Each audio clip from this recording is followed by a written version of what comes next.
అందరం ఓడిపోయిన తర్వాత సో నాకు కూడా కొద్దిగా ఒక సంవత్సరం రోజుల పాటు ఎందుకంటే వెంటనే అధికార పార్టీ మీద ముందుకు రావటం ఇవన్నీ కాకుండా నాకు కొన్ని పర్సనల్ ఫ్యామిలీ కావచ్చు కొంచెం నా ఇది సెట్ చేసుకునేదానికి కాబట్టి ఒక 10 నెలలు టైం తీసుకోవటం జరిగింది.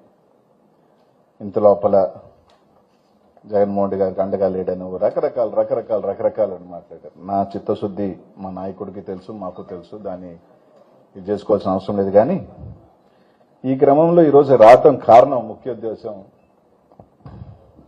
ఎన్నికలు అయిపోయిన ఒక 3 నెలలు 4 నెలల పాటు నా మీద అనిల్ కుమార్ యాదవ్ 1000 కోట్లు 2000 కోట్లు 3000 కోట్ల రూపాయలు క్వాడ్స్ మొత్తం నడిపాడు, మైనింగ్ దందా నడిపాడు, రకరకాలు వేశారు. సరే ఎక్కడా కూడా నేను స్పందించలేదు, నా మౌనమే దానికి కామ్గా ఉండటం కూడా జరిగింది. ఇంత పోయింది అంత పోయింది ఎంత పోయింది ఏదేదో రాశారు, చాలా మంది మాట్లాడారు, చాలా మంది ఇది చేశారు. సరే రైట్, ఎవరికి ఏ మీడియాకు సంబంధించిన వాళ్ళు 100 కూడా వార్తలు రాశారు, అన్ని కూడా రాశారు. సరే దాని గురించి ఇప్పుడు నేను మాట్లాడుకోవాల్సిన అవసరం లేదు, ఎందుకంటే దేనికైనా సరే రైట్ లెట్ ఏది జరిగినా దానికి సంబంధించి ఫేస్ చేసేదానికి కూడా ఇప్పుడు సిద్ధంగానే ఉంటాం. కానీ ఈరోజు ముఖ్య కారణం నేను రావడానికి కారణం 2. ఈరోజు మా జిల్లా అధ్యక్షుల వారిని కాకాని గోవర్ధన్ రెడ్డి గారి మీద ఇల్లీగల్ గా జరుగుతున్నట్టు ఒక కేసు పెట్టడం జరిగింది. దానికి సంబంధించి ఒక ఇది కూడా జరగటం జరిగింది. దానికి సంబంధించి రైట్ ప్రతి ఒక్కరికి కూడా జ్యుడిషియల్లో ఛాలెంజ్ చేసే అవకాశం ఉంటుంది. సో జ్యుడిషియల్ ని అప్రోచ్ అయ్యే అవకాశం ప్రతి ఒక్కరికి కూడా ఉంటుంది, ఆ రైట్ ఉంటుంది. తప్పకుండా రైట్కి కోసం మా నాయకుల వారు వెళ్ళటం కూడా జరిగింది. తప్పకుండా అది ఖచ్చితంగా అది ఏ రిజల్ట్ అయినా కూడా ఒకవేళ వస్తే మంచిది, రాకపోయినా కూడా దేనికైనా కూడా ఫేస్ చేసేదానికి కూడా వైఎస్ఆర్ కాంగ్రెస్ పార్టీ నాయకులందరం కూడా సిద్ధంగా ఉన్నాం. దానికి సంబంధించి ఆయన పారిపోయాడనో ఇట్టనో చెప్పుకోవాల్సిన అవసరం కూడా లేదు. ప్రతి ఒక్కరికి కూడా రైట్ ఉంటుంది, ఆ రైట్ కోసం తప్పకుండా ఇది చేసే అవకాశం ఉంటుంది. కానీ ఈరోజు ప్రధానంగా నేను రావటానికి కారణం ఏంటంటే ఈరోజు చాలా మందికి నెల్లూరు జిల్లా ప్రజలకి సరే నా మీద వేసినాయి అంటే రైట్ చూద్దాం, అయ్యే నేను ఒకవేళ తవ్వుకుంటా పోతే అన్ని ఎక్కడెక్కడ తవ్వుకుంటాం అన్ని కూడా తవ్వుకుంటాం, ఇబ్బంది ఏం లేదు. ఎవరెవరు ఉన్నారు, ఎవరెవరు చేసుకున్నారు, తవ్వుతా పోతే అన్ని కూడా బయటకు వస్తాయి, ఏం ఇబ్బంది లేదు. అనిల్ కుమార్ యాదవ్ సైదాపురంలో అడుగు పెట్టాడా, గూడూరులో అడుగు పెట్టాడా, మైన్ ఓనర్ని పిలిచి మాట్లాడా, ఏ రోజైనా మైన్ ఓనర్లతో కలిసి మాట్లాడా, కనీసం మైన్ ఓనర్లకు ఎవరికైనా ఫోన్ చేశాడా, లేదా ఎవరికైనా ఫోన్ చేశాడా, అన్ని కూడా తెలుస్తాయి, ఏం ఇబ్బంది లేదు. కానీ కూడా అది ఎలా జరుగుతుంది అలా జరుగుతుంది. కానీ ఒకటి మాత్రం మీ అందరికీ కూడా చెప్తా ఉన్నాను, ఇల్లీగల్ మైనింగ్ జరిగింది రైట్. ఇల్లీగల్ గా రైతు పొలంలో ఉన్న వాళ్ళు కొంతమంది రైతు పొలంలో చేసుకున్నారు, ఇల్లీగల్ మైనింగ్ లో ఉన్న వాళ్ళు కొంతమంది చేసుకోండొచ్చు.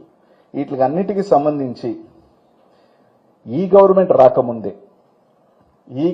రాకముందే ట్రాన్సిషన్ పీరియడ్ లో అంటే ఈ గవర్నమెంట్ ఎన్నికల నుంచి ఈ గవర్నమెంట్ లోపలే దాదాపు ఇల్లీగల్ మైనింగ్ జరిగిందని దాదాపు నాకు తెలిసి ఒక 100-150 పైనే ఆ ఫైల్స్ మీద దాదాపు 255 కోట్ల రూపాయలు ఫైన్ వేయటం జరిగింది. తప్పు చేశారు, ఫైన్లు వేశారు. ఫైన్లు కలెక్ట్ చేసుకోవాల్సిన బాధ్యత మైనింగ్ డిపార్ట్మెంట్ ఉంటుంది. ఎందుకంటే తప్పు జరిగినప్పుడే దానికి సంబంధించిన ఈ ప్రభుత్వం వేయలేదు. ఈ ప్రభుత్వం చేయాల్సిందల్లా ఒకటేంటంటే ఫైన్లు కలెక్ట్ చేసుకోండాలి. 255 కోట్లు ఫైన్ చేశారు. తర్వాత ఈ ప్రభుత్వం వచ్చిన తర్వాత మైన్స్ అన్నింటిలో కూడా ఆపివేయటం జరిగింది కొన్ని నెలల పాటు. వీటిలన్నింటి మీద ఎంక్వైరీ చేయాలా, ఇన్స్పెక్షన్ చేయాలని. సరే ఇన్స్పెక్షన్ అన్ని చేశారు, బానే ఉంది. ఇన్స్పెక్షన్ చేసిన తర్వాత ఒక 2 నెలలు 3 నెలలు అన్ని తర్వాత ఒక రిపోర్ట్ పంపించిన తర్వాత ఆ రోజైనా ఆ మైన్స్ ని ఓపెన్ చేశారా, ఒక ఆర్డర్ రిలీజ్ చేశారు, మైన్స్ కి గైడ్ లైన్స్ చేశారు, బానే ఉంది రైట్. ఏం ఓపెన్ చేశారు, పెనాల్టీ లేని ఓపెన్ చేయలా. ఇక్కడ ఒక గమ్మత్తైన విషయం ఏంటంటే పెనాల్టీ లేని మైన్స్ ఓపెన్ చేయలా, పెనాల్టీ ఉన్న మైన్స్ ని ఓపెన్ చేశారు. సరే ఓకే, దాన్ని కూడా రకరకాల కారణాల మీద ఓపెన్ చేసుకోండొచ్చు, నేను కాదని. కానీ ఈరోజు గోవర్ధన్ రెడ్డి గారి మీద కేసు పెట్టాక ముందు ఈ జిల్లాలో ఏం జరుగుతుంది, గతంలో వైసీపీ ప్రభుత్వంలో జరిగింది అని మాట్లాడుతున్న వీళ్ళందరికీ కూడా నేను చెప్పదలుచుకుంది ఏంటంటే దాదాపు 150 నుంచి 200 మైన్లు దాకుంటే యాక్టివ్ మైన్స్ ఒక 100 మైన్స్ ఉంటాయి.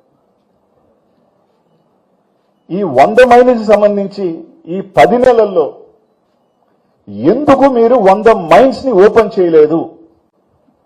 కేవలం 30 మైన్లు మాత్రమే సెలెక్టివ్ గా ఎందుకు ఓపెన్ చేశారు అని అడుగుతా ఉన్నా. గతంలో మీరు తీసుకుంటే ప్రభుత్వానికి గండి తగిలిందని మాట్లాడుతా ఉన్నారు చాలా మంది. ప్రతి ఒక్కరూ తెలుసుకోవాల్సిందల్లా ఒక్కటే,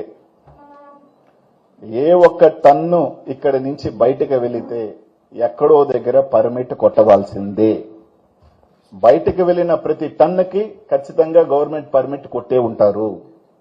ఆ లెక్కన గతంలో 150 కోట్ల దాకా గవర్నమెంట్కి డబ్బులు వస్తే ఇప్పుడు దాదాపు 30-40 కోట్లు కూడా రాల.